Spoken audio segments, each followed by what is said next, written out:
Good afternoon. This is All India Radio and I'm Meenuti Chatterjee with the Midday News.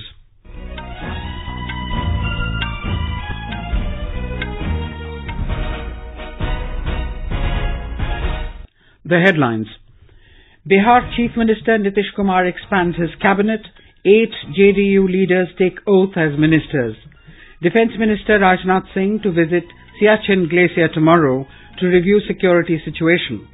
1 jawan martyred and 4 injured in encounter with Maoists in Dumka district of Jharkhand. Telangana celebrates Formation Day. President and Prime Minister greet the people of the state. Severe heatwave continues across the country. And in sports, world number 1 Naomi Osaka and Serena Williams suffer shock third-round exits from the French Open tennis. In football, Liverpool beat Tottenham to win Champions League for the 6th time.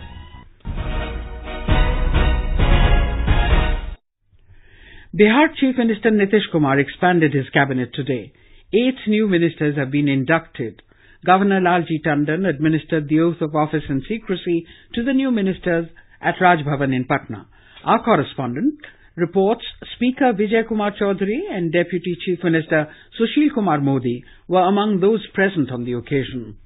Sanjay Jha, Neeraj Kumar, Lakshmeshwar Rai and Ram Sevak Singh have been included in the Council of Ministers for the first time. 4 others, Ashok Chaudhary, Narendra Narayan Yadav, Bima Bharti and Shyam Rajak were earlier ministers in the Nitish Kumar cabinet. All the faces included today are from JDU. Pashupati Kumar Paras of LJP resigned as a minister after being elected as MP. Rajiv Ranjan and Dinesh Chandra Yadav of JDU had also submitted their resignations to the Chief Minister after becoming MPs. After today's oath-taking, 3 posts of ministers are still lying vacant. With KK Lal's report from Patna, Anuja Kumar, AIR News. Defence Minister Rajnath Singh will visit Siachen glacier tomorrow and review the security situation there. Mr. Singh will be accompanied by Army Chief General Bipin Rawat. Quoting defence sources, our correspondent reports that the minister will interact with the soldiers and officers and know about the issues faced by them during their deployment on the world's highest battlefield. The Siachen base camp starts at around 12,000 feet and the highest ones range up to 23,000 feet. It witnesses temperature of up to minus 70 degrees in winter. Home Minister Amit Shah today visited the National Police Memorial in New Delhi and paid tributes to over 34,000 policemen who laid down their lives while serving the nation. Mr. Shah said India is secured because of the supreme sacrifice of the police martyrs. Union Home Secretary Rajiv Gauba and Director of the Intelligence Bureau Rajiv Jain accompanied Mr. Shah. The National Police Memorial, a 30-foot tall and 238-ton black granite structure, was unveiled by Prime Minister Narendra Modi on October 21st last year on the occasion of Police Commemoration Day. A jawan of Sashastra Seema Bal was martyred in an encounter with Maoists in Dumka district of Jharkhand in the wee hours today. 4 jawans were also injured. Talking to AIR News, Superintendent of Police Y.S. Ramesh said a search operation was going on in the forests of Taldangal, where Maoists opened fire on jawans around 3:30 a.m. कल रात में मुठभेड़ हुआ। सुबह में 3:30 बजे मुठभेड़ में 5 नक्सल घायल हैं। अभी सर्च ऑपरेशन जारी है। लगातार नक्सल को घेरे हुए हैं और हेली रेकी भी किया जा रहा है। One of the injured jawans has been airlifted to Ranchi, while others are being treated at the Dumka Sadar Hospital. Chief Minister Raghuvar Das paid homage to the martyred jawan. He said Naxalism is in its last stage in the state and his government is committed to wipe it out. Vice President M. Venkaiah Naidu has emphasized the need for a big change in the curriculum and courses in universities. He said industry must interact with university departments and help build a set of courses that are aligned to the emerging of its needs. Mr. Naidu said this while inaugurating a 2-day conference on industry-academy interaction for improvement of quality of academics in Visakhapatnam today. He said the industry should come forward and lend a helping hand to educational institutions, particularly in terms of creating the needed infrastructure and the equipment for undertaking high-quality research. Telangana is celebrating the 5th anniversary of its Formation Day today.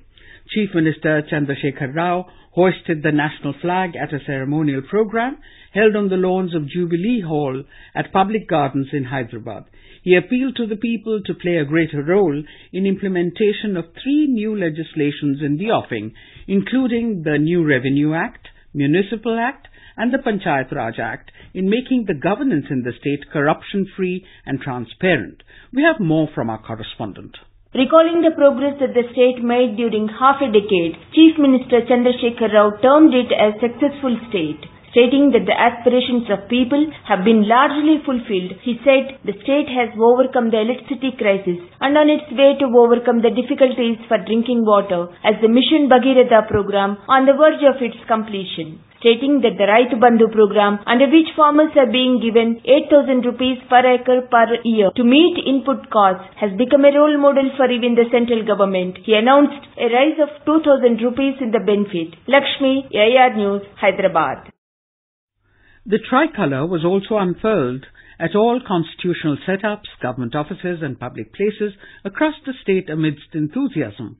President Ramnath Kovind and Prime Minister Narendra Modi have greeted the people on the occasion. In a tweet, Mr. Kovind wished all the residents of the state a bright and prosperous future. Mr. Modi said Telangana is known for its hard-working citizens who are making great contributions to the nation's development. This is All India Radio, giving you the news. For quick news updates, follow us on Twitter at AIR News Alerts. Severe heat wave continues to sweep several parts of the country. The Met Department has said the heat wave conditions will continue for the next few days.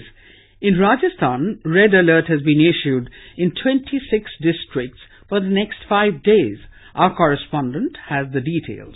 The hot weather has broken all records. The temperature in Churu and Sriganganagar are not only the highest in the country, but the cities are being placed in the list of top hottest places in the world. Following the red alert, the administration has started relief work, including spraying of water on roads at some places. Border districts of the state, including Badmer, Jaisalmer and Bikaner, are also facing immense heat, where mercury has crossed 47 degrees Celsius. 3 people have lost their lives in last 2 days due to severe heat. Jitendra Dwivedi, AIR News, Jaipur.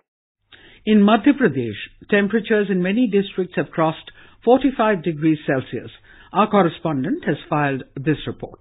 Due to the fierce heat, markets and roads are bearing a deserted look in all the towns. The scarcity of water has increased the crisis in many cities, including Bhopal. All major water sources, including the lakes, are drying up. The Met Department has issued orange alert and advised people to avoid direct contact with the sun and take proper precautions. However, people from Ratlam, Neemuch and surrounding areas got some relief this morning due to hailstorm and sporadic rains. Sanjeev Sharma, AIR News, Bhopal. Parts of Vidarbha and Marathwada region in Maharashtra continue to reel under severe heat wave. Here is a report.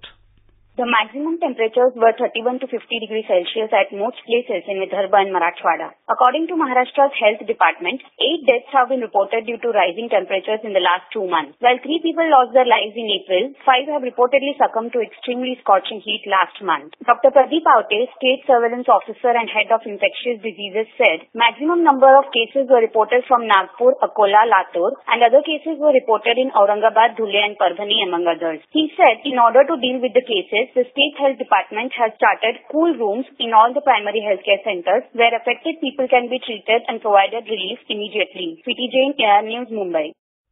Delhiites might get some relief from the blistering heat as the Met Department has forecast the possibility of thundery developments later today. The thundery developments might bring down the temperature by 1 or 2 degrees Celsius. The maximum temperature is likely to settle around 42 degrees towards the evening. In Uttarakhand, forest fires due to rising temperature in the hills have engulfed about 2,000 hectares of jungles. The Forest Department has been engaged to control the fire with the help of district administration and SDRF. Forest fires are common during summers in Uttarakhand. In Assam, the Forest Department has initiated radio collar system to monitor the movement of elephants and avoid man-elephant conflicts. Talking to AIR News, State Forest Minister Parimal Suklabaidya said Radio collaring an elephant helps to monitor its movement remotely. We have a report. Assam Forest Minister Parimal Shuklabaidya said the department has already fitted a radio collar device in an elephant in Guwahati and would do again in 5 jumbos. The minister said there are around 6,000 wild elephants in Assam and gradually Forest Department would fit the device in other elephants too. The man-elephant conflicts took ugly turn at some places in Assam of late. Mr. Shuklabaidya further said the Forest Department is planning to deploy drones across the state to keep an eye on wild animals and mines and minerals. Manas Patim Sharma, AR News, Guwahati. The government has stressed the urgent need to set up an efficient system of care for the management of heart attacks in the country. Ischemic heart disease is the leading cause of death in India, with 12% of all premature deaths attributed to heart disease. A just concluded conference organized by the Health and Family Welfare Ministry in New Delhi pointed that India has the highest burden of cardiovascular diseases in the world, with over 60 million patients suffering from heart problems. In Afghanistan, 1 person was killed and 17 wounded in 3 successive blasts in Kabul today. Officials said among the wounded was an Afghan journalist who appeared to have been live-streaming the aftermath of the first explosion when a second bomb went off. The event started with the detonation of a sticky bomb, a growing menace in Kabul where insurgents and criminals slap magnetic bombs on the underside of vehicles. The Interior Ministry said the charge had been placed under a bus carrying officials headed to the Kabul Education University. In the immediate aftermath, 2 more bombs that had been planted by the side of the road went off. China today accused the US of using extreme pressure to force Beijing reach a deal to end the trade war. It has asserted that while it wants resolution through talks, there will be no compromise on its principles. China released a detailed white paper titled China's Position on the China-US Economic and Trade Consultation, outlining the long drawn-out process of 11 rounds of negotiations held since last year to end the tariff war. In tennis, world number 1 Naomi Osaka and 23-time Grand Slam champion Serena Williams have made shock third-round exits from the French Open, the second Grand Slam of the season at Paris. In the women's singles, Osaka, the Japanese who was making her first appearance as the top seed at a Grand Slam, was stunned by unseeded Czech Katerina Siniakova. Serena was beaten by fellow American Sofia Kenin. Third seed Simona Halep of Romania advanced to the pre-quarterfinals. In the men's singles, world number 1 Novak Djokovic, 5th placed Alexander Zverev and 6th seed Stefanos Tsitsipas were among those who made it to the round of 16. In men's doubles, India's Leander Paes and his French teammate Benoit Paire bowed out in the second round, while the Indo-Aussie duo of Jeevan Neduncharyan and Jessica Moore made a first-round exit in mixed doubles. In football, Liverpool breezed past Tottenham at Madrid last night to win the Champions League for the 6th time. In the All-English showpiece, the Reds got the better of Spurs with a 2-0 win. Last season, Liverpool had lost to Real Madrid 1-3 at Kiev. The Indian women's hockey team came from a goal down to beat Ireland 2-1 and register its second win at Cantor Fitzgerald Under-21 International Four-Nation Tournament at Dublin yesterday. India will face Scotland in their next match tomorrow. In the ICC Cricket World Cup, South Africa will take on Bangladesh at the Oval in London today. The match will begin at 3 p.m. Indian Standard Time. While this will be Bangladesh's first round-robin game of the tournament, South Africa had lost to hosts England by 104 runs in the tournament opener. And now, before we end the bulletin, the headlines once again. Bihar Chief Minister Nitish Kumar expands his cabinet. 8 JDU leaders take oath as ministers. Defence Minister Rajnath Singh to visit Siachen glacier tomorrow to review security situation.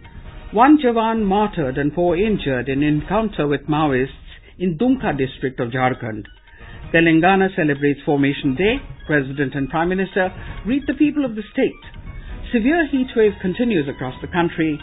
In sports, world number 1 Naomi Osaka and Serena Williams suffer shock third-round exits from French Open tennis. And in football, Liverpool beat Tottenham to win Champions League for the 6th time. And with that, we end the Midday News.